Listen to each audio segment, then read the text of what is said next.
Morning folks, time for your Monday morning motivation time, weight loss, went to Body Power at the weekend, Body Power Expo with all the meatheads, a lot of orange people, lots of very lean people, you know, realistic, yeah, a lot of very fit people as well, a lot of tat, a lot of supplements and stuff, but it was good, it was interesting just to see my passions, you know, in terms of why I'm doing what I do.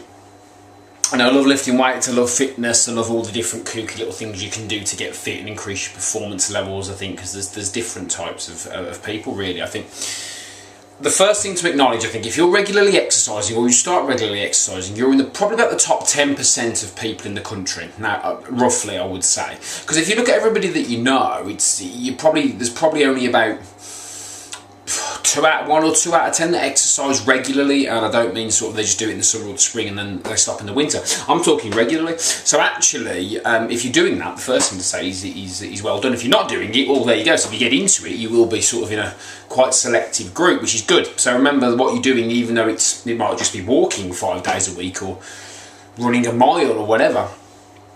Not very many people do that anymore, and obviously with the way the food industry is going in terms of and TV and social media and contraptions and stuff like that, the notion of being physically active is slowly getting worse because, or the ability to do it is getting worse because there's that many distractions in terms of that. So that's the first thing to say is well done if you're doing that, because obviously looking at these guys the weekend, that's the other end of the scale. These are performance-based athletes a lot of the time, which is certainly the other end of the scale, but is interesting to see anyway, nonetheless. So I did see the wheelchair bodybuilders. I'm going to talk about that a little bit later on, probably in my Wednesday groups. If you do want to come to that, I'll put a link in there. It's free if you've not been before. Weight loss seminar. We talk about real issues in there, not nonsense, not silliness, not short-term stuff. It's mindset stuff, it's habits, it's behaviour. It is food, it is tactics, but it's also a lot of stuff around realistic things like I did and how I've kept weight off for the last 9 years. So I'll put a link in the bottom there if you want to come to that.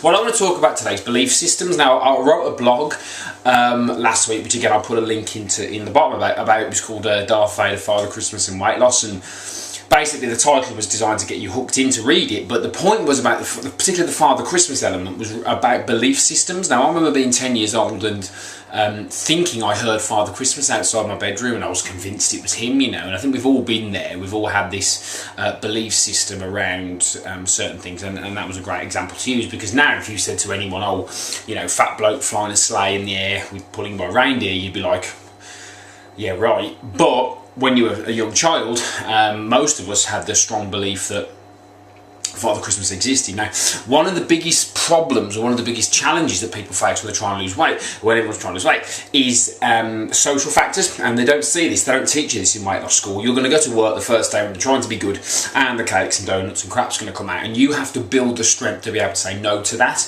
Now, what you tend to find is what happened the weekend. I was at the weekend, we did a fancy dress boot camp at the weekend, and we went to have breakfast afterwards, and we saw a lady who was talking to one of the girls who comes to boot camp, and someone made a joke about eating bread in terms of weight loss. Now we all know, well, we don't all know, but sort of what I teach certainly is from a weight loss angle, one of the first things to get out of your diet is bread. It's not good for you. If you're not working with us at the moment, then that's another point. But it's not good for you. But then the woman retorted back to me and the other guy I was with, oh, but all that fat's okay in terms of the eggs and the bacon and the sausage. Now, there's an argument for both sides here, but that's a belief system. So the belief system is, from weight loss groups from the 70s, from all the stuff we've been told still, that fat's the problem, not bread. Bread's healthy, doughy, wheaty, healthy, sunshiny, and meat's dank and dark and, you know, fatty. So that's an example of how strong a belief system can be. So when you're trying to lose weight, what you've got to remember is you're going to come up against a lot of beliefs. You're not going to come up against a lot of facts in a lot of respects. So, because basically, if you're obese and you go on a bacon and egg diet, you're going to lose weight. Now, forget anything else to do with advanced glycation end products, processed meat, any of that stuff. You're going to lose weight, and if you want to lose weight, the easiest, quickest way to do it is to get your blood glucose levels down, which is to take out carbohydrate-rich foods, particularly refined, firstly your flours and your sugars, then your starches, and then if you're really struggling, then your excessive fruit, particularly your tropicals. That's a different thing, but The point is, what you're going to come up against is a lot of belief systems, and people sometimes, their belief systems are that strong, it overrides the fact. So if somebody believes something that much, then it's going to override even plausible evidence when you sit there and go through, because there's more emotion attached to a belief than there is a fact. If I say, bread makes your insulin levels go up, which makes your fat storage go up, people are gonna, but if I say, but it's, you create that impression of bread's good for you, it can then create that belief. So this week's lesson is, remember that you are going to come up against a lot of people's beliefs. Now you've got to learn for yourself what's the difference between the belief and a fact. Because if someone believes that a low-fat diet is the way forward, it's not based on very much scientific merit, and this has been proven.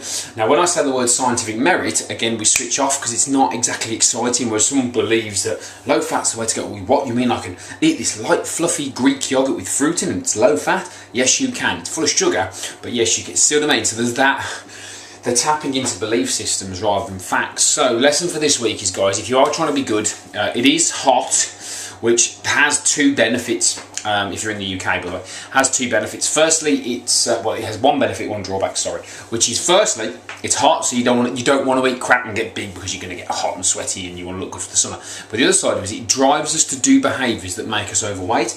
Like you look at a lot of the beer adverts, ice cream adverts. Who's in the adverts? Fitness models, people who are ripped, modelling these clothes. That's not the people who are out on the piss every night and eating ice cream. The fat people are out on the piss every night eating ice cream. Most of the time. So it's about judging those two things. So as we go into summer, and people are wanting to get fit and healthy, if you're trying to do that, two key messages to leave you with today. Firstly, if you are exercising regularly, it doesn't matter what it is, remember you are in a select group of people, so keep going and be proud of that fact. Second thing is, you are going to come up with against a lot of beliefs, not facts. They're all paid for, la-di-da, ha-ha, look at us eating donuts, we're so cool. These are going to be the first people who are going to be begging at the knees of a GP to save them from diabetes and that when they're in their 50s and 60s. Not their fault, it's the education. I'm educating you if you're watching this video. So remember, beliefs are very, very powerful. Get the facts before you believe what somebody who's got no clue about nutrition tells you particularly. So there we go. So yeah, have a great week. Have a great week. Some stuff going on at the moment. Again, I'll put the weight loss group in. If you're in Birmingham, guys, get along. Come and support us. We'll have a chat. And again, if you're watching this and you're one of the boot camp guys, anyone who's helped us over the years, I did the maths at the weekend. We've raised nearly £14,500. Our little boot camp, our little tiny boot camp in Queen's Park, has raised £14,500 for charity, various charities, mainly cancer support, in the last 3 years. So a big thank you from me. Have a great week. I'll speak to you guys soon. Cheers.